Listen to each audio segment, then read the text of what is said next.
Hi friends, welcome to the channel Learning R is Fun. In the last video, we had discussed how to understand a given dataset in its broad terms. In this video, we'll cover the missing values. For various reasons, we may end up with a dataset with missing values. If we don't deal with them, then there could be errors in our analysis. When an element or value is not available or a missing value in the statistical sense, a place within a vector may be reserved for it by assigning it the special value NA. Any operation on NA will result in NA. Some exceptions are there. Missing values tend to be infectious. We'll see in RStudio what we mean by this. We cannot use a double equal to check for NAs. Instead, we use is.na function to determine NAs.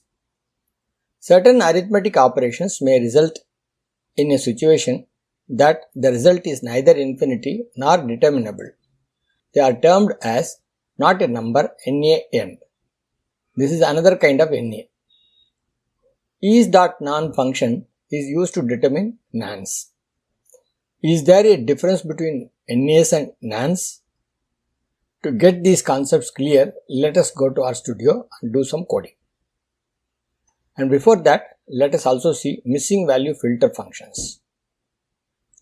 The modeling functions in R language acknowledge a na.action argument which provides instructions to the function regarding its response if na comes in its way. The function calls one of the missing value filter functions. Missing value filter functions alter the data set, and in the new data set the value of NAs will be changed. The default missing value filter function is na.omit. It omits every row containing even one NA. na.fail halts and does not proceed if NA is encountered. na.exclude excludes every row containing even one NA but keeps a record of their original position. na.pass ignores NA and passes through it. There are several packages developed to handle missing values in data using different strategies. We'll cover them when we deal with the data wrangling when we get to the data science. In this video, we cover only essential and basic strategies. With this background, let us proceed to RStudio. I've got the script ready for today's session. So let us start with this first statement. What is NA? So R tells us NA is a logical constant of length 1 which contains a missing value indicator. NA can be coerced to any other type except raw. Now let's see some operations with NA. As we have seen, all should result in NA. So 5 plus NA or NA is greater than 5, testing whether NA is equal to 6, 100 times NA or not NA. In any case, operations on NA results in NA. There are some exceptions, like any number raised to the power 0 should give you 1. So NA also gives the same thing. And anything with R with the true should give you true, because this is immaterial and if the other side is true. Similarly, true or NA should also give you true. So let's see, we are getting true. NA and false. So if NA is true or false in any case, this is going to give you false. Okay. Let us see how NA propagates. Let us create a test vector in which certain NA values are there. Now let us try to check that with equal to. When we use double equal to, we expect the first one is not an NA, so therefore we want false. Second, third we want true. Fourth one we want false. Fifth one I want true, like that. That's not going to happen. Everything is going to be NA. So this is not the method to check. Then what is to be done? We have to use is.na function. Now when you do that, what happens? First one, is it NA? No. So we get false. Second one, is it NA? Yes. So we get true. It goes on like this. So we get a logical vector verifying each of these vector values, logical values. Now suppose we want to extract only non-NA values. So what we do here is test vector and we give some index, say test vector. If we give say test underscore vector, suppose I give 1:3, I get the 3 values from here. Now instead of giving these indices, we can give a criteria. We have already seen is NA test vector. So we get a large set of logical values. These set of logical values are going to tell me which values are NA. Now if I inverse it, which values are not NA, that's what I will be putting here. So that when we give to a test vector, we get the opposite results. So we have seen already is.NA false. This false, when it is reversed, is true. So the first value will be picked up. The second one is true, it will be made false, therefore this NA will not come. Third one, true, this will become false because of the exclamation, and that false, therefore this NA will not come. Next one is false, that will become true because of the exclamation, and then we get that 4 picked up. So that is how it works. Now we will move on. NaN, not a number. We will see this. In this statement, we have given 2 statements, 0 by 0 and infinity by infinity. In both the cases, it's not a number. 0 by infinity, however, is 0. Infinity by 0 is infinity. 10 by 0 is also infinity. So we understand how NaN works. We can also check whether NaN is an NA using is.NA.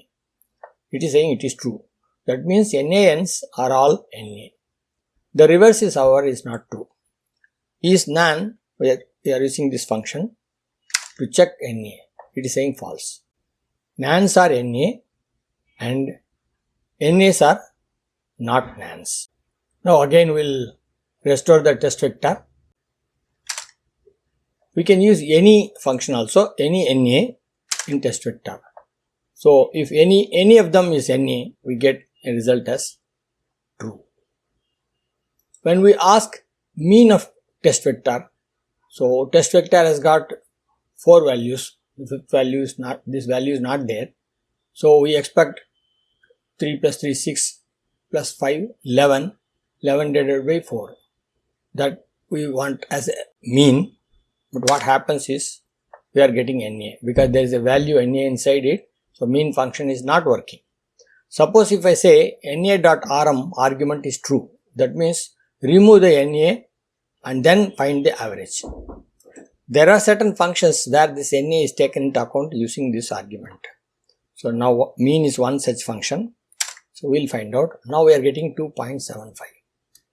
How? We are getting 11 divided by 4, we get 2.75. Let us find out how to convert NAs to 0. Here we are saying is.NA test vector. This is going to give a set of logical values as we have seen. And now we are saying if this logical value is true, then take out 0. If this value is false, then go to test vector and give that result. So basically we are trying to find out here, if else, when this is true, we have to get this. When this is not true, we have to pick up the corresponding test vector value. So let us see how this operates. 1, 2, 3, 0, 5. That is way to convert NA to 0. We will restore the test vector again. Okay. Now this is another way. What we are doing here, instead of if else, we are giving an index here. And that index, when we say is.NA test vector, in test vector, all those which are NA will be picked up and all these values we are assigning 0. So this is another way of getting the test vector. Now we can see the test vector once again.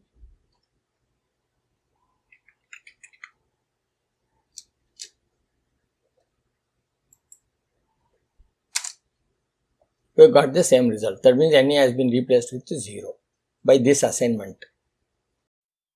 Let us restore this once again, test vector. That means NAs will come back into it.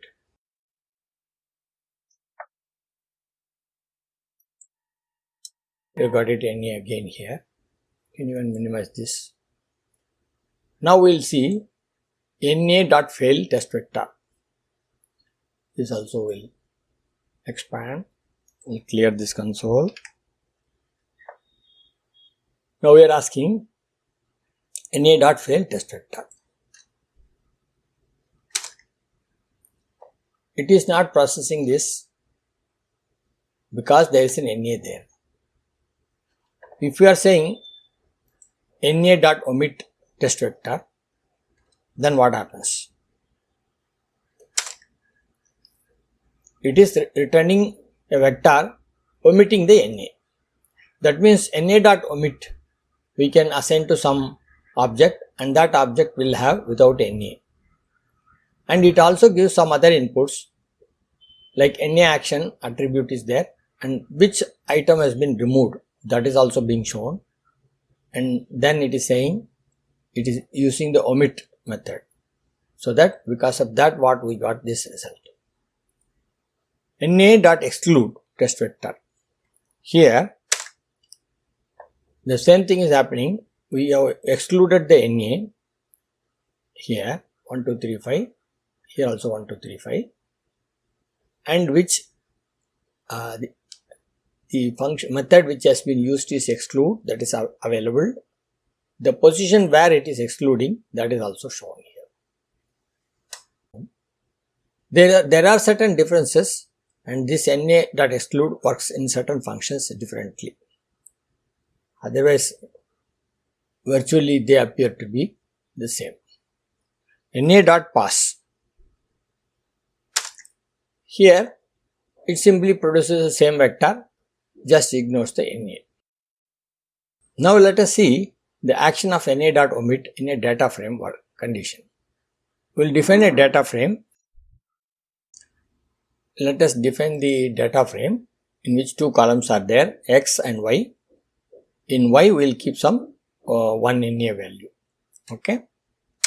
So DF has been created. Now what is the action of NA omit DF? It has given 1 and 0, 2 and 10, and 3 and NA, that entire row it has omitted, 4 and 7 it has read. NA.exclude has done the same thing, but there are certain differences when NA.exclude is used in certain functions. So basically all these filter functions try and eliminate the NA values. Now we have come to the end of this session. To recap, we have seen what is NA, what is NaN, what happens when we operate with NAs, and how to filter the NA values using some filter functions. There are packages which offer solutions based on several strategies to address missing values.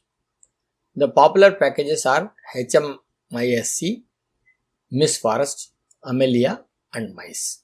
The MICE package, which is an abbreviation for multivariate imputations via chained equations, is one of the fastest and probably a gold standard for imputing values.